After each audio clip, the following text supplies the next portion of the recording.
Good evening, everybody. Thank you so much for joining us here. It is Biscuits and SEC Live.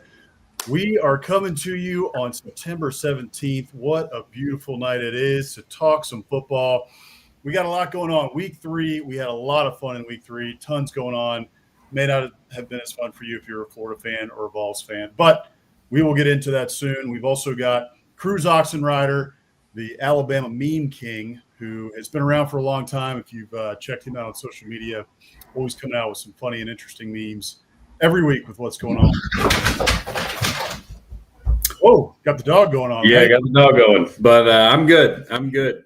Excited to talk football. Week 3 was the best week we've seen thus far. I mean, there was a lot of – I wrote about it in the newsletter Friday, I believe, going into it about the narratives that could be reinforced or broken. You know, A&M can't win on the road. Billy Napier's job is already lost.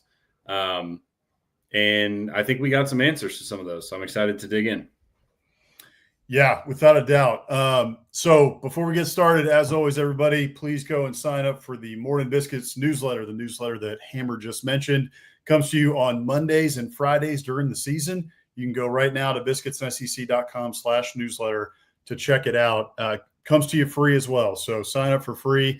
Check it out. Lets you know what's going on around the SEC, everything that's going on during the season. And then we also do it as well during the offseason, just kind of give you a rundown of what's going on in college baseball, what's going on elsewhere around the SEC, transfer portal talk, college football changes in the rules, college football playoffs, and changes with all that.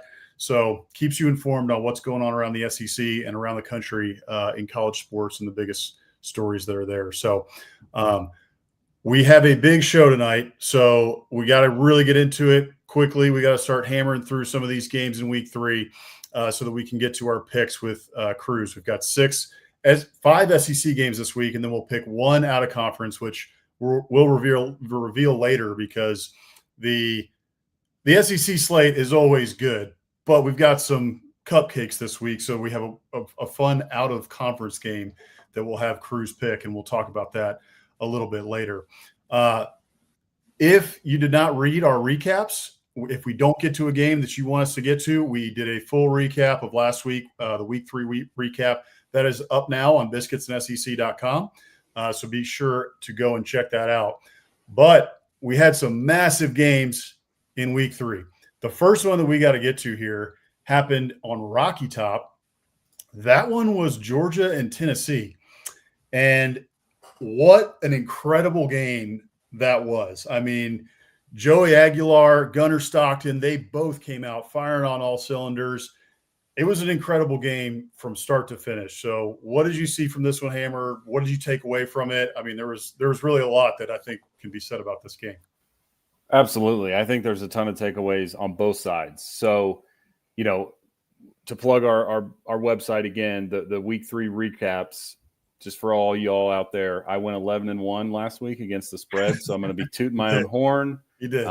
If you've been following us for a while, you know we make our picks on SEC After Dark Thursday nights. I finished dead last year in picks against the spread, so this will not continue. But in the immediate, future, until my picks go into the garbage, like they certainly will, I'm going to toot my own horn here. But anyway, I say all that to say, I picked Georgia to win this one and cover, which ultimately they did not. But I picked Tennessee to cover. I just thought that it was going to be a really tough game for Georgia offensively to go into Rocky Top. And I also thought Tennessee was going to have a lot of trouble offensively. So although my prediction came, true on the pick sheet, this game was not at all how I thought it would go. I was worried about Gunnar Stockton in this spot, and I was worried about Joey Aguilar, and both of those guys did nothing but really, really impress. I mean, Gunnar Stockton, 23 of 31, 304 yards, 2 touchdowns with another 38 yards on the ground and a rushing touchdown. That 4th down throw that he made with the game on the line, the back shoulder fade to the corner of the end zone. I mean, just stones on that kid in that spot to make that throw. And then Aguilar on the other side, I mean, he was throwing the ball all over the field. Now, some of those May not go Tennessee's way later in the year because they were, a bit underthrown here and there, but credit to him for just giving his player a chance, and guys like Chris Brazzell going up there and making plays. I mean, Aguilar finished with 371 yards, 4 touchdowns, and a rushing touchdown, so 5 total TDs. He did have 2 picks, but I was impressed with both of these offenses. Georgia fans have been clamoring for Mike Bobo to figure something out, and I think he did. They ran the ball well. Gunnar Stockton looks good. You and I were beating that drum preseason that I think this kid's going to be pretty good. Not a Heisman winner, but pretty darn good, and he showed that. So I think there's a lot of good takeaways for both teams, and ultimately the result. Give credit to Georgia for continue to push. It's a Kirby Smart team. They're never going to give an inch, and they are going to keep coming for 4 quarters. And they did that, and Tennessee had a chance with the field goal at the end, and they missed it. And, that's the way the cards fell that day. But a phenomenal game, and I think both teams have a lot to build on moving forward. Yeah, I think you're right. In terms of this Georgia defense going into the year, I was thinking, they're probably going to be a little bit better than people think. People are saying, they're not the Georgia defense of old. And I kept looking down their roster and thinking, my gosh, there's still 4 and 5 stars all over this roster, on that side of the ball. Josh Heupel, known for offense, but giving up 41 points to Tennessee, even if you're Georgia, is a little bit worrisome. Same thing with Tennessee on the other side, giving up 44 points to Georgia, a little bit worrisome. But to some degree, that's just life in the SEC now. These teams are scoring a ton of points. I mean, let's go back last year to the Alabama-Georgia game, right? I mean, absolute shootout. So you're going to have to be able to win some of these shootouts in the SEC, and Georgia gets the job done here. Got to tip your hat here to Chris Brazzell, 177 yards of that 371 that Joey Aguilar tossed. Pretty unbelievable. 3 TDs for Chris Brazzell. Braylon Staley had 97 yards on 9 receptions. So the receptions leader for the Vols in this one, just their receiving core is really starting to step up. Mike Matthews also stepping up. He had 5 catches for 59 yards. They were just tossing the rock all over the field. And I think at this point, after watching them against Georgia, we can easily say Joey Aguilar is an upgrade at QB over Nico Iamaleava. It's very obvious at this point. It seems like he is grasping the offense. He's throwing it with confidence, which we didn't always see that from Nico last year. That's a big what if. What if Nico had stayed? What would it have looked like?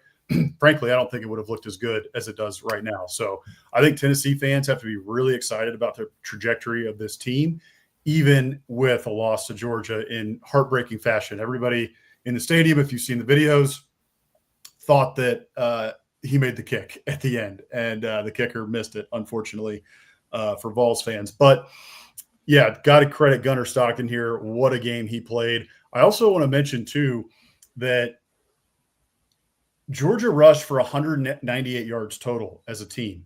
Gunnar Stockton, 13 carries for 38 yards and a TD, as you mentioned. Nate Frazier, 14 carries for 73 yards. They also had Chauncey Bowens rush for 12 carries for 32 yards. They were, it was kind of the stable, and they were rotating guys through.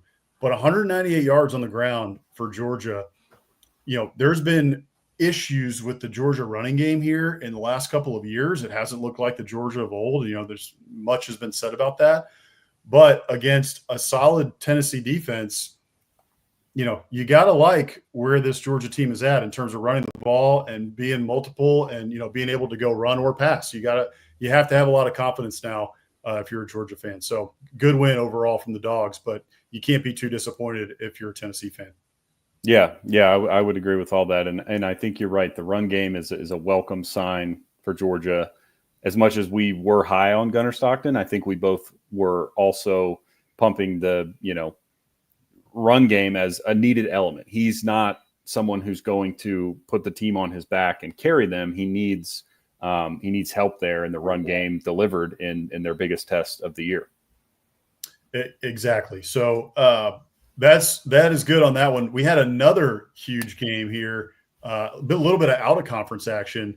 Texas A&M went to Notre Dame. Notre Dame went to College Station last year. A&M returned the favor in a home and home. And what a massive game over on NBC. I mean, this one, another shootout, knockdown, drag-out fight. One team throws a punch, the other one punches twice as hard.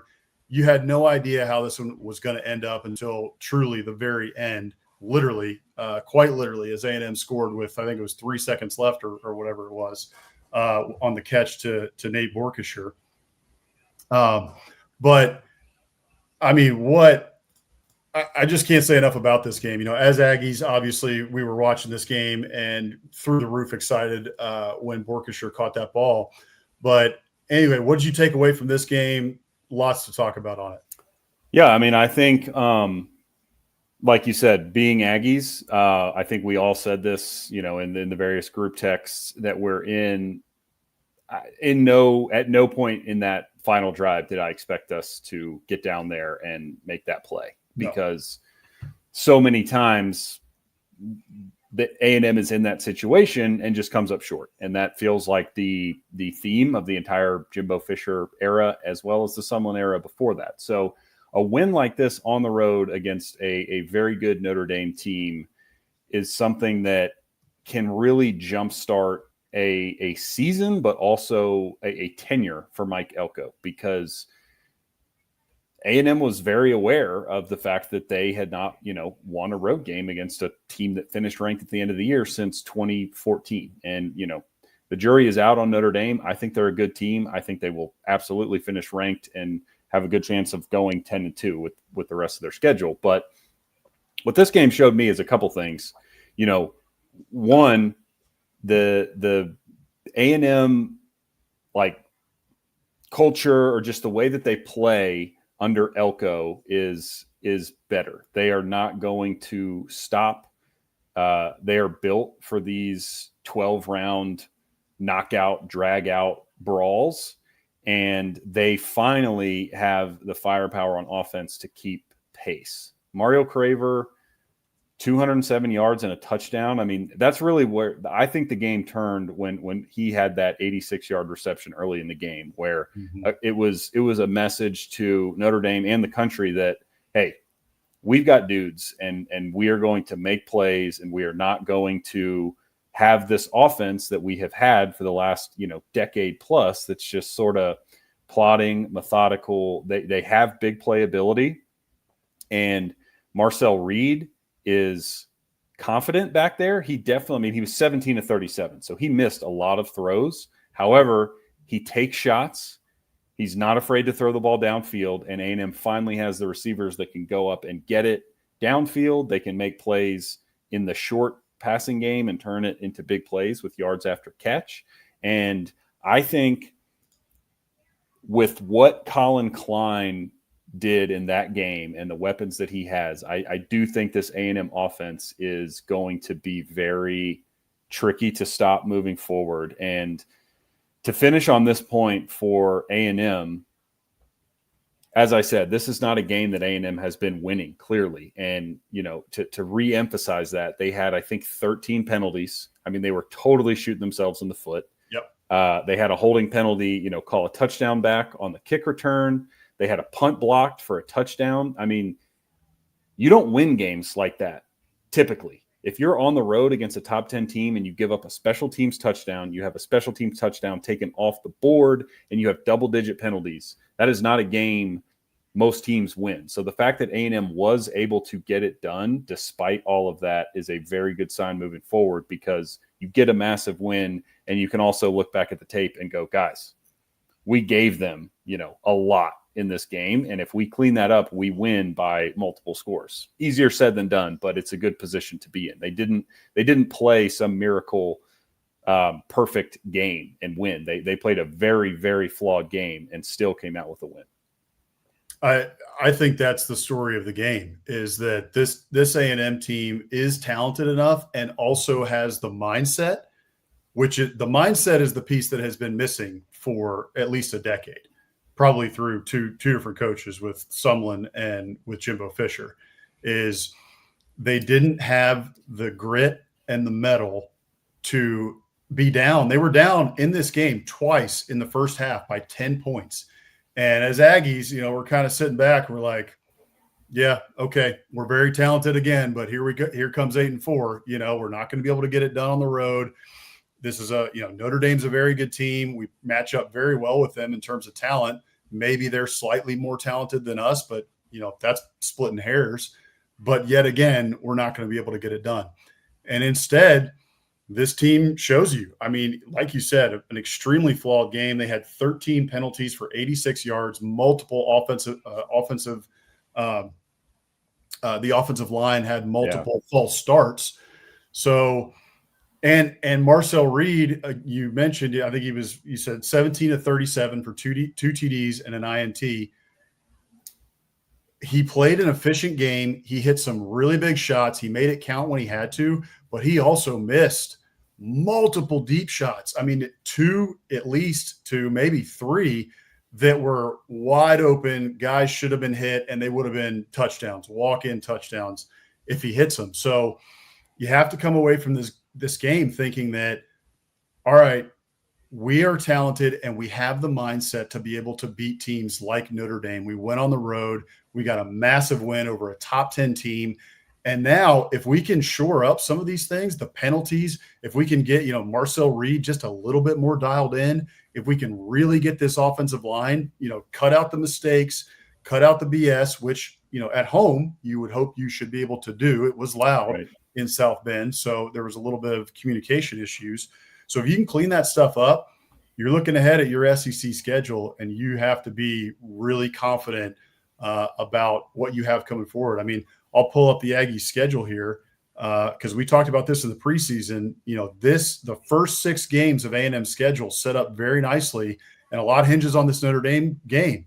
If they come out of this one 2-1, it could hinge a little bit. If they come out 3-0, man, look at that. So Auburn coming up after a bye week, that sets up nicely. Auburn has this game against Oklahoma this weekend, so they'll be coming off that game, which who knows? It's an SEC game. You're probably going to get beat up whether you win or not. Mississippi State looks much improved. However, you have to feel good about playing them at Kyle Field. Florida looks down. So, and then Arkansas, you've owned Arkansas for your entire time so far in the SEC. So you really could come out of this. You don't want to get ahead of yourself. Each one of these games has its own faults and perils ahead, and Auburn has had your number at times, and the road team has done very well in the series with A&M and Auburn since A&M joined the conference in 2011 or 2012. But all that to say, it looks really good for A&M to potentially be 6-0 or 7-0 going into the rest of that slate, which gets difficult towards the end of the year with Texas at the end and LSU on the road. So. Yeah, you're right. I mean, like you said, you don't want to get ahead of yourself, but you like where you're at and how you have played. And, we talked about this going into the Notre Dame game. It felt like what the offense was trying to do was establish Marcel Reed, get him confident, get those pass catchers comfortable, confident in the offense. They did run the ball, I wouldn't say well, but you don't really expect to against the Notre Dame defense, but they ran the ball a lot more. I mean, Le'Veon Moss had 20 carries, right? You and I and all Aggie fans in the first 2 games are like, where's Moss? Why aren't they giving him the ball? Well, turns out when you're playing a big team and it really matters, he's getting the rock, and he had 3 touchdowns in the game. So, and if you look at that schedule, you brought it up, but Florida looks worse than you thought they would. Auburn, probably about the same. I think most people expected them to be improved. They look improved. Mississippi State improved, but that's a 2-10 team a year ago. You still have to feel good. Arkansas looks, I would say, about what we expected, maybe slightly better. LSU, I don't really know what to say about them. South Carolina looks a lot worse. Texas looks a lot worse. So, Missouri looks better. So it's kind of give and take, but the teams that look better, let's say Arkansas, Mississippi State, Mizzou, are teams that A&M has done quite well against, with the exception of Mississippi State. But those are teams that, at least on paper, are not as talented. So that doesn't really mean anything. And A&M has shown that plenty over the years. But it does set up very well if they can just continue to play, like that on offense and then clean up the penalties. They'll be in a very good spot.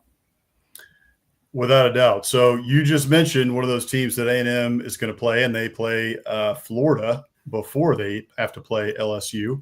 So let's get into that game. Florida went to Baton Rouge And their defense, yet again, played very well, held LSU to just 13 offensive points. LSU gets a pick six, which gives them a 20-10 win. DJ Lagway has 5 picks. He just frankly looks lost right now, which has to worry Florida fans. I mean, as if they weren't worried already. They're extremely worried now. We got about 10 to 12 minutes before we bring on Cruz for our guest picker. But tell me a little bit about what you saw in this game, kind of what your thoughts were coming out of this one, and then we'll hit a couple other games before we get Cruz on. Yeah, I mean, to me, the story of this game is, as you brought up, it's the LSU defense, and then it's just Florida and whatever they got going on. Because I want to give credit to LSU for getting the win. Obviously, Brian Kelly really wants to get credit for getting the win, and I don't blame him. I'm not going to bag on him for the press conference. He's right. I'm with him. Yeah, he is. But LSU's defense looks very good. I think part of that is Florida. I mean, they just put up 16 at home against USF. So I think LSU's defense is much improved. I think we can confirm that. However, Clemson, Florida, and Louisiana Tech, I don't really think any of those are great offenses. So I would temper a little bit of the expectations there. I think they're probably a top 25 defense in the country, but we just saw this past weekend, I think Notre Dame's a top 25 defense. I think Georgia is a top 25 defense, and elite offenses will score. So if I'm wrong on LSU's defense, or excuse me, even if I'm right, I think there will be games where the offense has to step up, and that's where I would be worried, and that's what that guy brought up in the post game is what's going on with the offense and why can't you run the ball? It turns out Garrett Nussmeier's got a little bit of an injury situation going, which doesn't really surprise me just given how he's looked, which is out of sorts, out of sync. But we brought that up coming into the year is like, hey, he struggled with some stuff last year. And a big reason we thought he struggled last year was LSU couldn't run the ball. And coming into this year, why are they going to be able to run the ball when they're replacing multiple NFL draft picks on their offensive line? And it turns out I don't really think they can run the ball. Now, I do think Florida's defense is good. So I'm not, I'm not totally going to bag on LSU here. I just think they need to get their offense figured out one way or the other. And I think their defense will keep them in most games. There's a few, like I said, maybe where you run into an offense that can score 30 plus on them. But for the most part, I think the LSU Tiger defense this year will be able to hold teams, under 30 in SEC play. On the Florida side, I mean, I don't even know what to say. I did bring up a lot this offseason, the lack of practice reps for Lagway, missing spring, missing fall camp. But I mean, that wasn't even, I just, again, I don't know what to say. They're lost, and I don't know. I mean, they were in that game, and they should have ran the ball. I mean, Jaden Ball's a good running back. He's averaging 6.5 yards a carry on the season. I know LSU was making it tough, but I just have to think that Napier, like many coaches we've seen in the past, including our former coach, Jimbo Fisher, who ultimately did give up play calling, but took him long enough. I think Napier's in over his head with calling plays and trying to run that entire operation. And I think their offense is completely lost. Lagway is lost. And I really don't know where they turn from here, because you look down their schedule, they're going to Miami this weekend. They have a road trip to A&M coming up. I mean, it's brutal, and it doesn't get any easier. No, that was the big thing before the season we were all talking about, right? And a lot of people were high on Florida, and myself included. I thought they were going to have a much better year than what we've seen so far. And mostly because, you got DJ Lagway, you got some good returning receivers, you've got this is a talented team, and you think the defense is going to be pretty solid. They brought in some decent transfers on defense, and the defense has been solid. The defense is you should be 3-0 based on what the defense is doing, but your offense is just completely peeing the bed. I mean, and DJ Lagway, frankly, the guy who you thought was going to be the guy, and who I have said many times on this show, DJ Lagway is the truth. Well, the truth is right now, DJ Lagway is not playing well, and it does not look good there in Florida. And again, like you said, looking down their schedule, it's like, man, I don't know where the wins come if they continue to play like this. Yeah, I mean, and to take my point for a little bit further, I just looked up some stats. So I was saying, if you're Florida, I wish you would have run the ball more. Jaden Ball's a good running back. Well, Jaden Ball in this game, 10 carries for 46 yards, 4.6 yards a carry. DJ Lagway threw the ball 49 times. As a team, Florida ran the ball 27.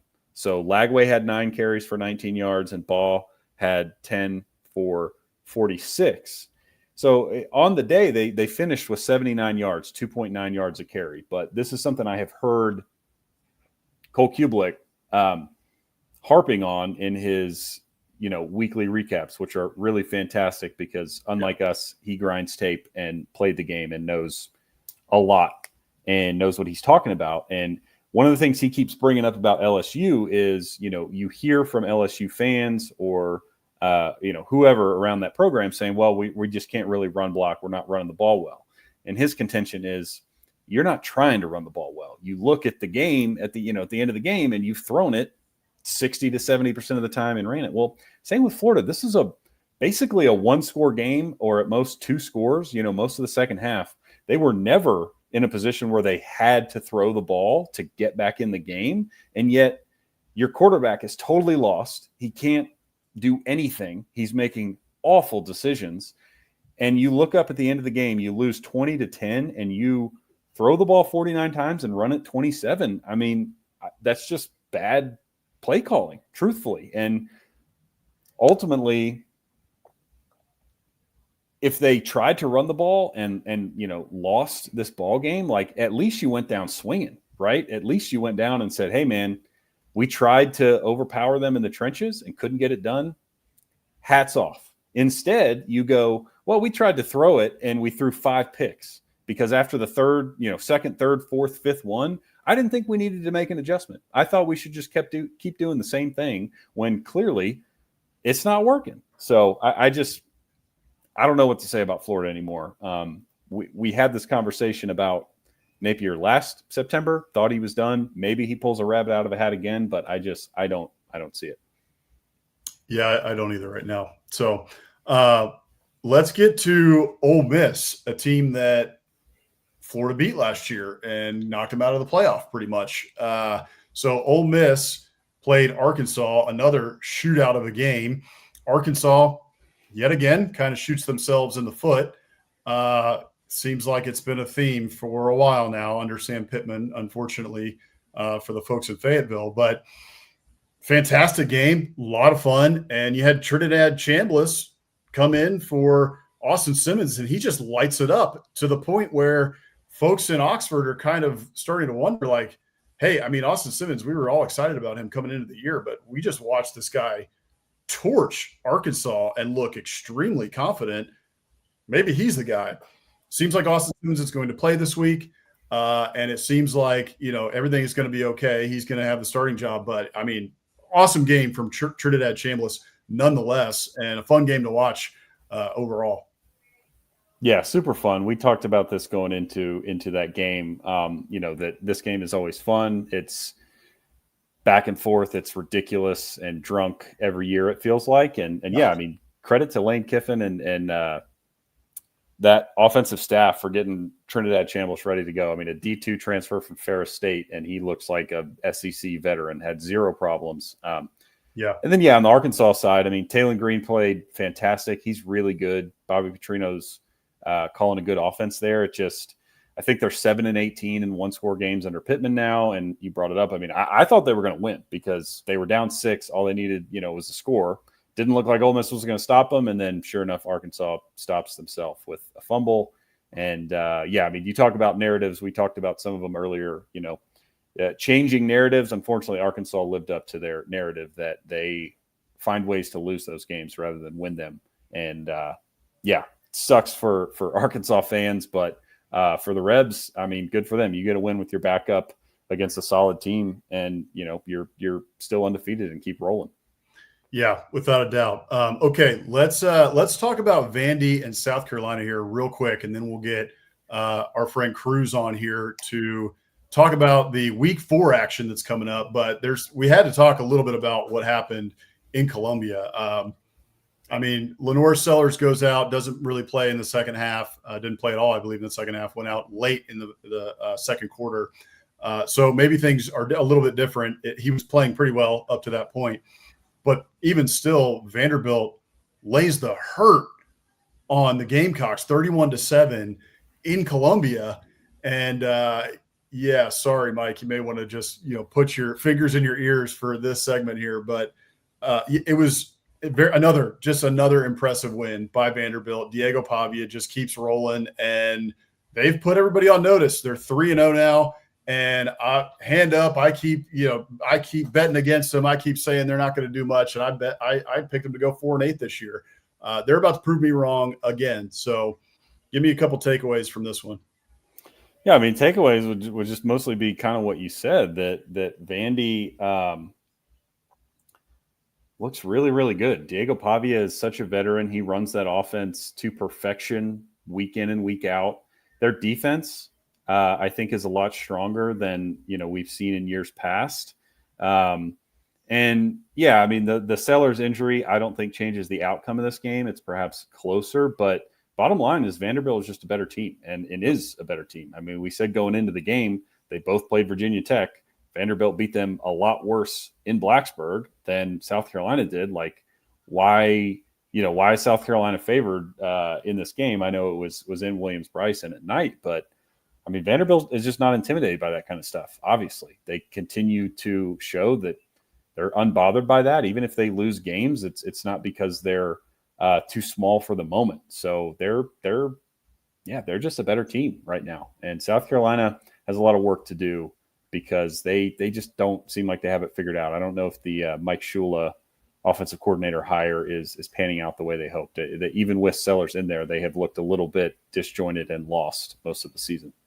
Yeah, I'm with you there. I was worried a little bit too about the talent that surrounded Lenora Sellers going into this season. I wasn't sure if they were as talented as last year, and that seems to also be playing a bit of a factor here as well. So, okay, if you want to check out the rest of our recaps, go to biscuitsandsec.com. We've got our week 3 recaps up, which you can read a little bit more. We go a little bit more in depth there on the rest of the games in the SEC from week 3. So, all right, let's get in CRUZ OXENREIDER here. He is our guest picker here for week 4. We're excited to have him on.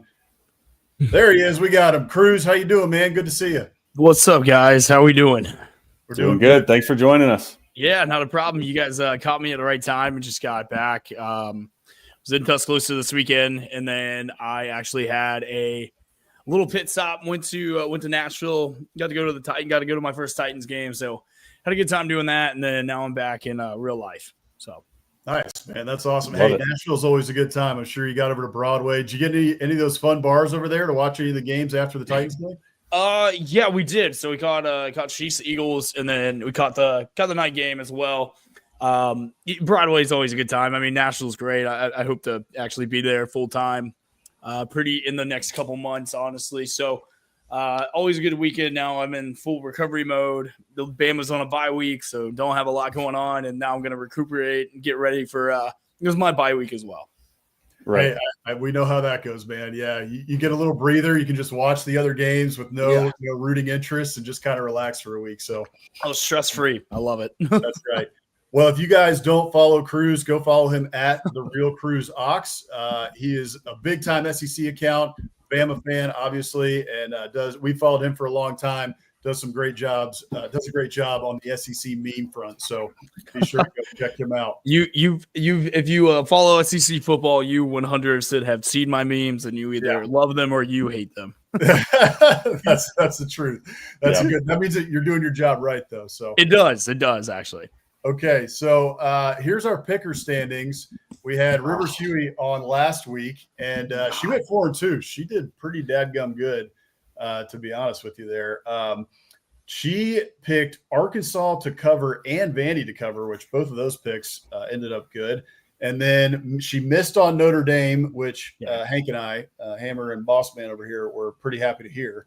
And then she also had UGA covering, which Tennessee ended up covering that one in a tight one. And then we had Daily Joy on for week 2, and she went 2-4. So That's what she gets for going against the SEC teams, which she mentioned on our show. But all right, so Cruz, let's get into it here. Let's talk Bama and Wisconsin to start. I don't want to pick this game, obviously. I just want to get your thoughts first on Alabama, where they're at, and then, the Wisconsin game and how that went. Yeah, this is very uncharted territory for us. We, first home week one loss, and since Bush was still in office. It's crazy. Some of these kids who go to school there now weren't even alive the last time Bama lost a week one game. So it's definitely different uncharted territory. However, though, they did bounce back. 73-0 win, something Saban never even did, even got in the 70s and winning by that large of a margin. Wisconsin, I kind of figured this game was going to go the same way it went last year. I think Wisconsin's a proud program. I think they pop out a lot of good NFL tight ends and offensive linemen. But, I think when you look at just a talent standpoint, there was a no-brainer what was going to happen.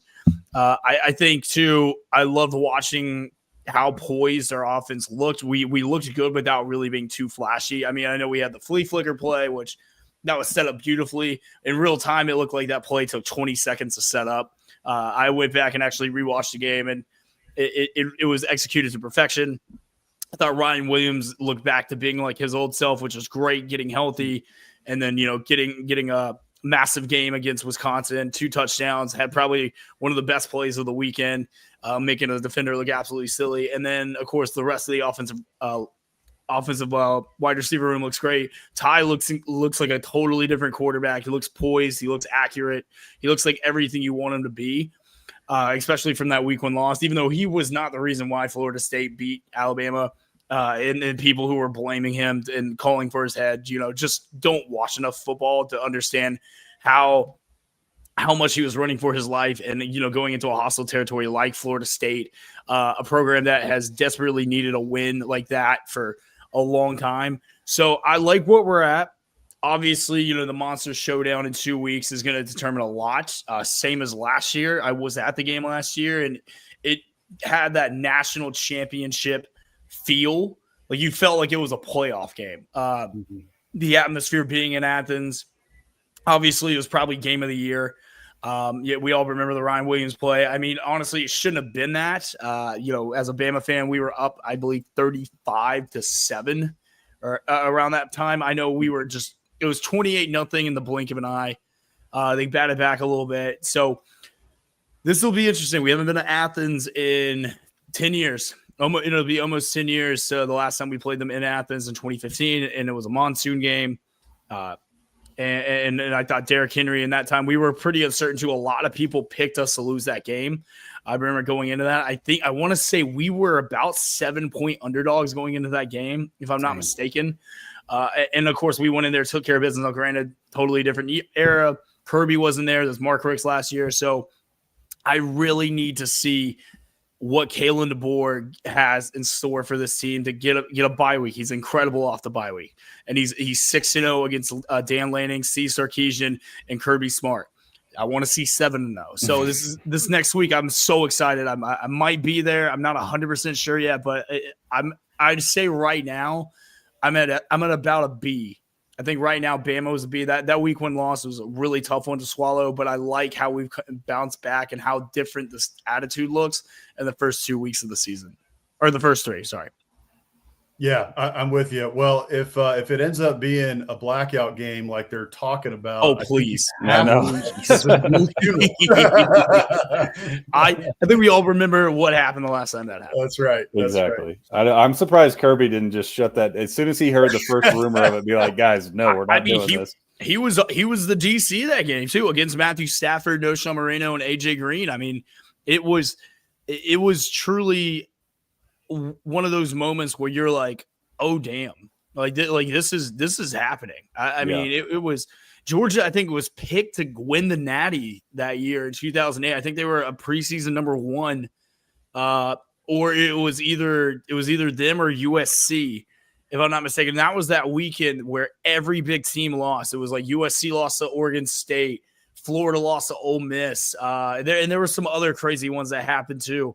And then Alabama just stood out of the pack. And then they were like, okay, yeah, we're number one for the rest of it.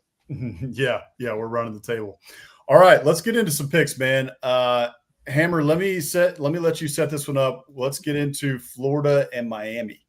Yeah, okay. So Cruz, we talked right before you hopped on here about Florida. They seem completely lost. Meanwhile, Miami looks pretty darn good. I mean, Carson Beck is surprising me with how he's playing. I didn't know how he would look after that elbow surgery, but it seems totally fine.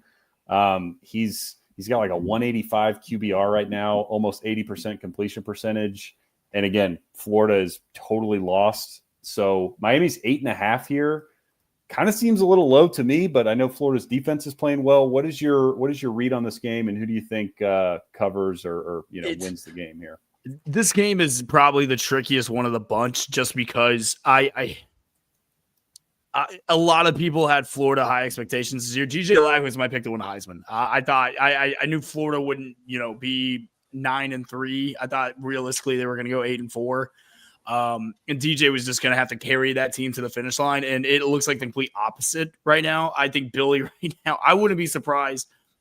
This game goes either way. I could see Florida, overachieving, hearing on the noise, going into South Beach and winning, or I could see Billy Napier underneath the ESPN ticker the next day saying has been fired from the head coach at University of Florida. Carson Beck looks great. I mean, the Notre Dame game, then you go out the next week, take care of business. Then you play a USF team that has bullied Florida in the Swamp week 2. And then they beat Boise State, who a lot of people repicked to go back to the playoffs. And they decimated them. Yeah. I think right now it would be irresponsible not to take Miami in the spot. And that's someone who has never liked Miami to begin with, but Carson Beck's playing great. Offense looks like reinvented. Carson Beck looks like he got a swagger back, like that 2023 Carson Beck where he was just dotting for Georgia. Mm-hmm. I think last year he heard that, the preseason #1 draft hype, gonna win the Heisman, all this noise, getting back to it. And I think it just got to his head a little bit. I think the injuries didn't help either. I don't think Mike Bobo was the right offensive coordinator for him. So I love what he's got going here. He's got a swagger back Miami. I'm actually going to take Miami. I got him covering easy. I think they win by 2 touchdowns. Yeah, totally fair. I mean, we give our picks tomorrow night on our SEC After Dark show with the whole crew, but just a little teaser. I agree with everything you said. I'm not believing in this Florida team, basically. No, it's wild. This was a Florida team a lot of people had being a dark horse to get an at large bid, and mainly because of DJ Lagway. I will say the defense has played well, but it's the uncharacteristic mistakes from this Florida team. This defense, they should have beat USF.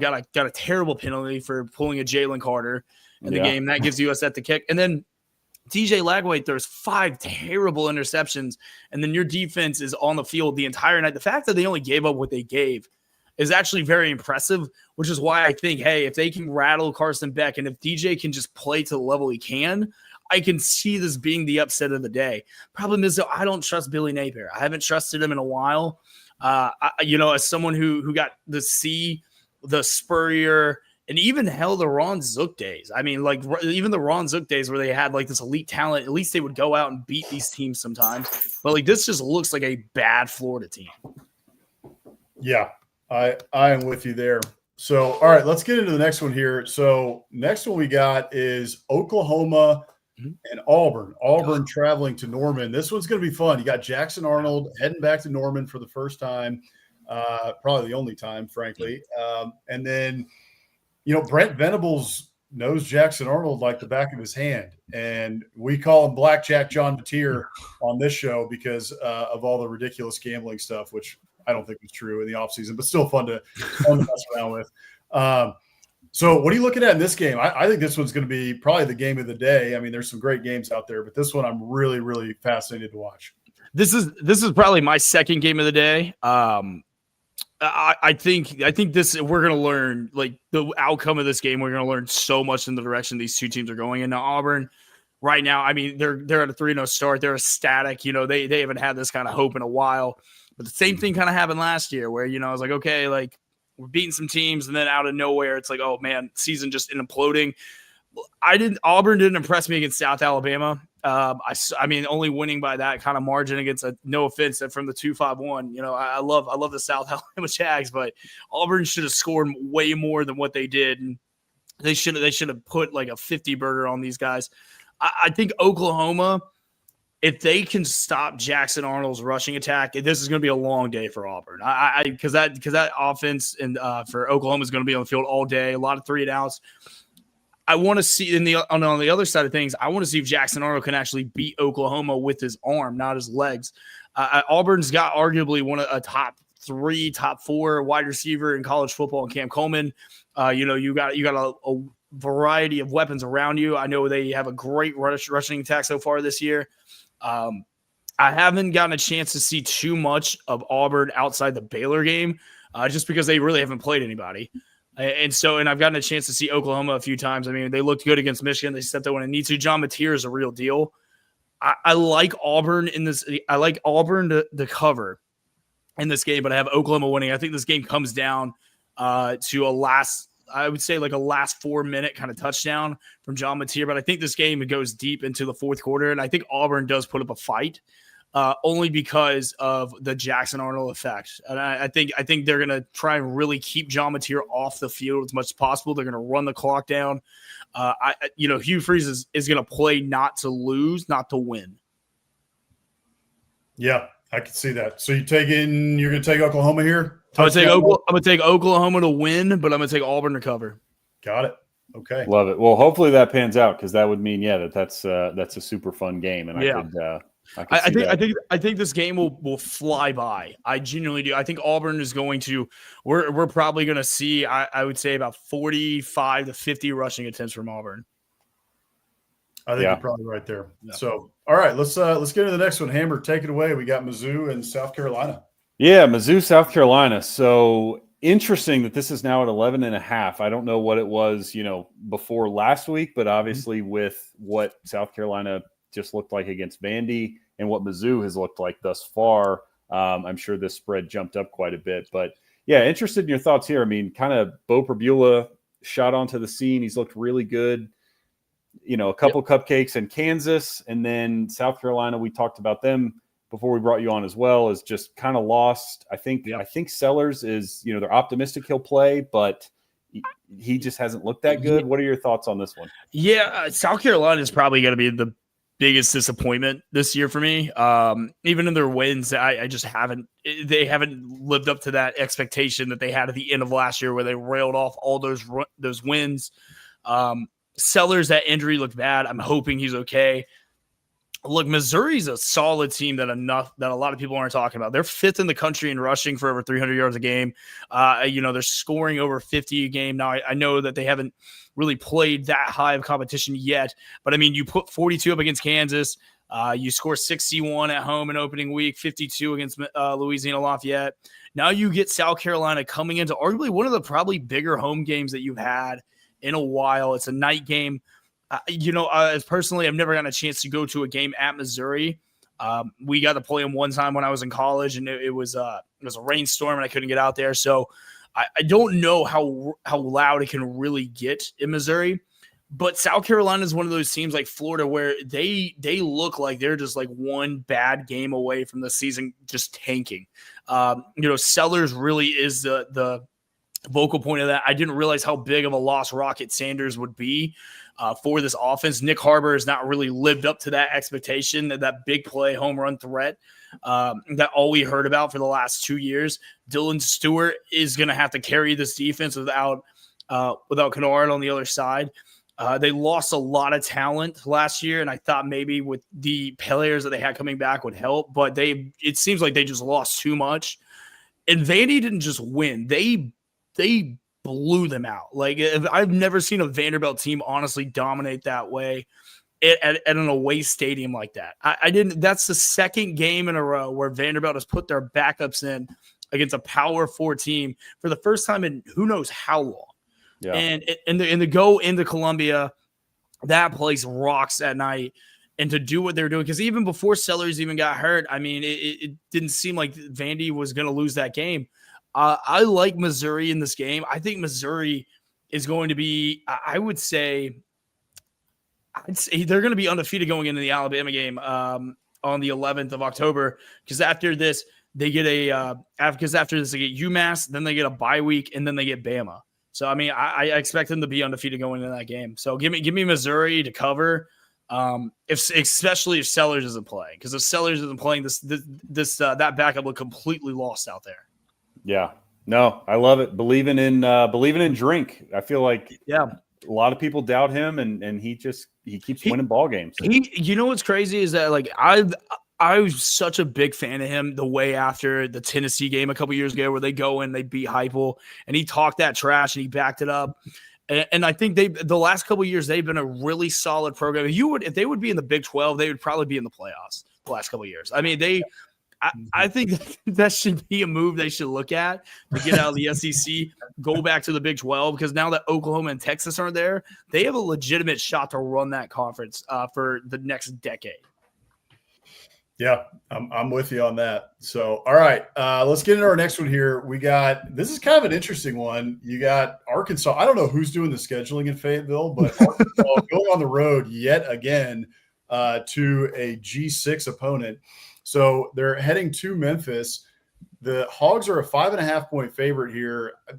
Memphis is not bad, by the way. Like, for folks who haven't been paying attention, Memphis is a decent team. They have Jake Retzlaff, the formerly the BY Jew. He's Tulane. Oh yeah. Oh, sorry, you're mixing up Tulane and Memphis. I'm mixing it up.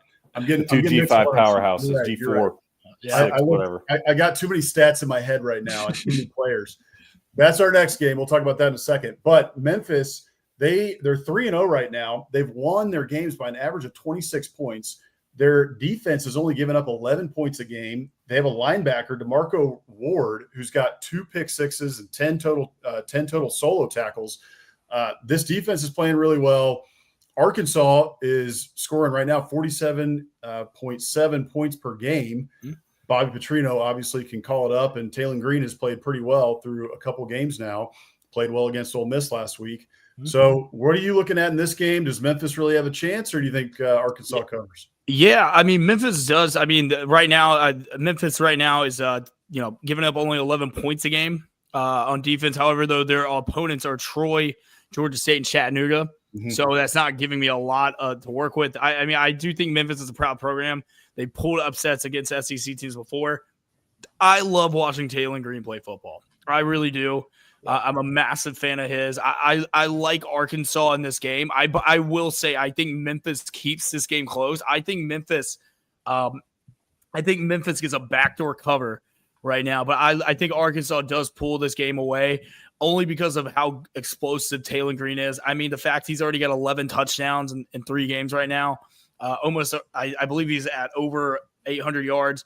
I mean, he's I believe he's the leading rusher on that team as well with over 300 yards already. So, I mean, he really runs that offense, and it goes through him and the way he's played so far this year. I know that they lost last week, but I mean, if you look at that game, it was an absolute shootout against Ole Miss, 41-35.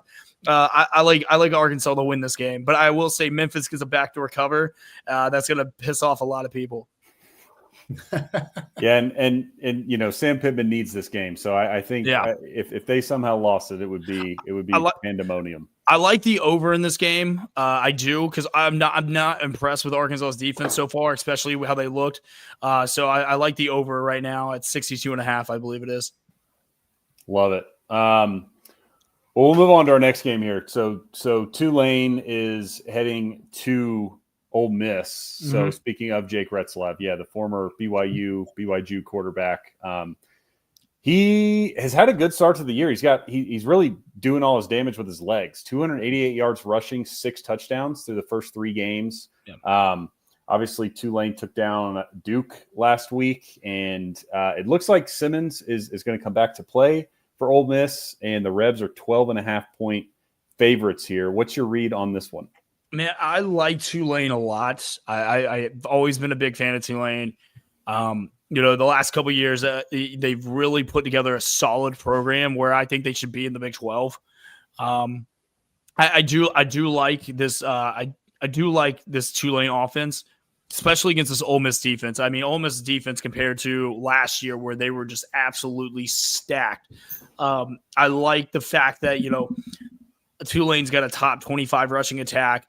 They're putting up good numbers against their competition so far. Tulane just doesn't make a lot of mistakes, and that is something that an Ole Miss offense will make because Lane loves to take the big shot plays. And I do think that this Tulane defense can be scored on pretty easily. However, though, I watched Arkansas and Kentucky and put up a good fight against those teams. And I think I would take Tulane over Kentucky. And I would kind of put Tulane on par with Arkansas, especially the last couple of years as far as a talent standpoint. Austin Simmons hasn't really impressed me the way I'd like to be honest. I know he's been injured, and I know he's been a little shaky, and he looks good.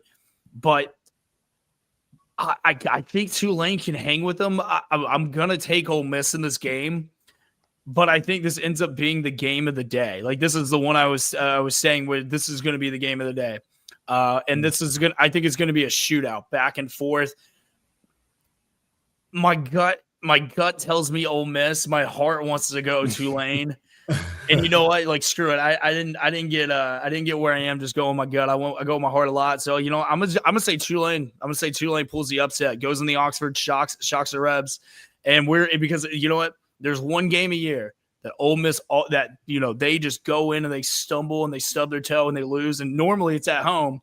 Same thing happened to Kentucky this year around the exact same time. I'm calling it this year. Tulane upsets Ole Miss. And watch this be the biggest blowout of the day. Well, I love it. No, I appreciate you not just picking Tulane to cover, but picking the upset. You know what? Just there's something about Tulane. If Tulane wears their like that their uniforms, man, it's something about them that you just want to root for them. Plus, who doesn't love New Orleans? I mean, come on. That's the truth. Hey, look ahead game here too. I believe LSU is the week after. It is. So yeah. Very positive here. I'm just saying. I mean, it's a look-ahead game. Ole Miss has this tendency to look ahead. I mean, you know what's crazy too? Ole Miss also gets Washington State as well. Like, a lot of people forget that. So it's going to go Tulane. You get LSU at home, which I love the fact that game's at 3:30, and then I get to watch Georgia Bama right afterwards. And then that next week, 11:45 kickoff versus Washington State at home. Yeah. And I'm like, that's incredible. Yeah. Pretty wild scheduling there as well. But all right, let's get into our final game here. We had to go outside of the SEC for this one. We love to pick 6 SEC games if we can, but there was, SEC teams are still playing a couple cupcakes before we get into the full brunt of the SEC schedule. So we're going to talk a little bit Illinois and Indiana here. Yeah. Illinois is the 9th ranked team in the country. Indiana, number 19. Indiana, obviously a playoff team a year ago. This one's kind of interesting because Indiana is a 5.5-point favorite at home, which I guess the home team, that kind of makes sense. But being 10 spots below the team that they're favored, by 5.5 points on is kind of interesting here. So you got former Ole Miss QB Luke Altmaier in his 3rd year now starting for Illinois, and Brett Bielema, former Arkansas coach there. He's done a great job at Illinois. And then for folks who didn't pay enough attention to the transfer portal, I know there's a ton going on. Obviously, I didn't either with the Jake Retzlaff mention. But Fernando Mendoza was the Cal quarterback a year ago, played very well at Cal. He's now the quarterback at Indiana, and Indiana went after him with a bag of money, I think, because there were others who were after him as well. So Illinois beat Duke 45-19, which was by far the biggest win for either of these teams. Both of them kind of haven't played anybody who's too interesting yet. At least Duke, is so-so. Duke isn't looking like what folks thought they were going to be at the start of the year. So what are you looking at here? Honestly, I think this game is going to be a very low-scoring game. I think with the fact that Indiana has a more experienced quarterback, they're giving them more edge to, and it's at home. Bloomington has become a tough place to play. Love me some Coach Sig, former Saban guy, but Brett Bielema is a former SEC guy as well. Indiana, they have a top 4 defense in the Big Ten. Illinois around the middle of the pack. I think this game is going to be a typical Big Ten defensive game. I don't think anything sexy is going to come from this game. I am going to go Indiana in this game just because I believe they have a better quarterback. I think Sig is a better coach than Brett Bielema. But this is also a massive test for for Indiana, because last year, I mean, Indiana played 2 ranked teams. The 2 ranked teams you did beat your brains in. One at Ohio State, which, I mean, Ohio State did that to a lot of people. And then, of course, they go into South Bend and lose to that. So there are 2 losses to the teams that were in the national championship game. Not bad losses to have. But I will say that this is a big test for them. I think this place is going to be rocking. I got a lot of friends up in Chicago that went to both Illinois and Indiana. I've been hearing Hoosiers all week. I think this place is going to be rocking. I wish I could be at that game, honestly, because I feel like it'd be a great time. So you know what? Yeah, I'm gonna go Indiana on this one. I think Vegas knows something that we don't. That's kind of what I'm feeling on it too. Yeah. Seeing that 5.5 with Indiana being at home, but over, an Illinois team that's ranked 10 spots above you, it's kind of like, okay, yeah. What's Vegas know? I will say Illinois finished really hot at the end of last year, and I know that they did bring some guys back. They had a big bowl win over South Carolina, I believe, and I think that as as preseason polls go, I mean, nothing really matters until you really get into the thick of it. Alabama, Florida State prove that. Clemson this year has been by far the biggest disappointment with that. I think they've started preseason number 3. Now they're completely out of the top 25. Yep. So that's going to be something to really look out for. I just think Vegas knows something about this game that we don't, and that they're just hoping that people are suckers and taking Illinois for this, but I'm not falling for it. I like it. Well, that's great, man. Well, hey, thank you so much for joining us, everybody. That is CRUZ OXENREIDER at the Real CRUZ Ox. You can see right there. Be sure to go follow him. Check out all his great SEC content and Alabama content as well. So thanks again, man. Really appreciate having you on tonight. Absolutely. Anytime, guys. Okay, hey, but I need to see my picks, how they do afterwards. So keep me posted on those. Don't worry, man. We will throughout the season. Yep. So see you guys. Thanks, man. Later, man. Keep up the good work. Okay. There, get the right one. Yeah, there we go. We're back. We're back. We got it. Okay, everybody, that was CRUZ OXENREIDER. Like we said, be sure to go follow him. That was a lot of fun doing our picks for week 4. A lot of great games on the slate. Going to be a lot of fun. So a little bit of extra football here. We're starting to get really good on time here. Sorry to everybody who wants extra football, but just a little bit tonight. So we will get into our must-champ coach of the week and then our biscuit of the week to end our show here. So for those of you who are new joining us, we got over 200 of you watching right now. So thank you all for joining us tonight. We really appreciate every single one of you. Tell your family, tell your friends about Biscuits and SEC. We have a lot of fun doing this. Do this every week on Wednesday evenings and have plenty of other content at biscuitsandsec.com and in our newsletter as well. Must-champ coach of the week. We love Coach Muschamp here. We think that while his tenure at South Carolina and Florida didn't end the way he would have liked to, he just loves college football, and he's punching whiteboards. He's got a ton of passion for the game, and just a coach that you would want to have in your corner, and loves his players. Every player that's ever played for him has always had great things to say about Coach Muschamp. So this award that we give out every week is in honor of Coach Muschamp. So there's a lot of nominees this week for the award. Brian Kelly, of course, in his press conference, didn't pound the table, but might as well have, going after that one reporter that he then had to apologize for. I don't think he needed to apologize, by the way. Just defending his team, defending his players in the win over Florida. So he was nominated. And then we also had, I think, the runner-up here. I want to play this video. He's not the winner, but the runner-up was Mike Elko. And this was the reason why. He was channeling Coach Muschamp in this sideline interaction. So check out this clip. Mike Elko was defensive coordinator here in 2017. He's a defensive guy at heart, and so when his defense gives up plays, he doesn't like it. Yeah, he told us, we asked him, how do you build great defense? He says, well, first it starts by showing players what good defense looks like. It's all 11 guys on the same page, being accountable, doing their job, and that time, he loves Des Ricks, but Des Ricks wasn't accountable to the other 10 guys, made a bad mistake. It cost their defense, and ultimately it cost them the lead in the game. Yeah, that chair we're going to have to check on. Throwing the chair is fantastic. It is great. Some WWE moves there from Coach Elko. Glad he didn't hit anybody. That's good. But You also wonder, it must not have been Armaj Reed Adams' chair, because if you haven't been following A&M social media, Armaj Reed Adams comes out before every game. He holds up this chair as if he's in the WWE. And then every week, with every win they get, he adds a sticker from the team that they beat. So I don't think that was the chair, but Coach Elko, not a fan of chairs, noted. Okay, so the actual Muschamp Coach of the Week, the winner this week, is the namesake of the award. The Muschamp Coach of the Week this week goes to Coach Will Muschamp. He was at the game in Columbia, and that is his son right there. He is a backup quarterback at Vanderbilt. That is Whit Muschamp. He's a sophomore at Vandy. He was a 3-star quarterback out of Baylor School in Tennessee.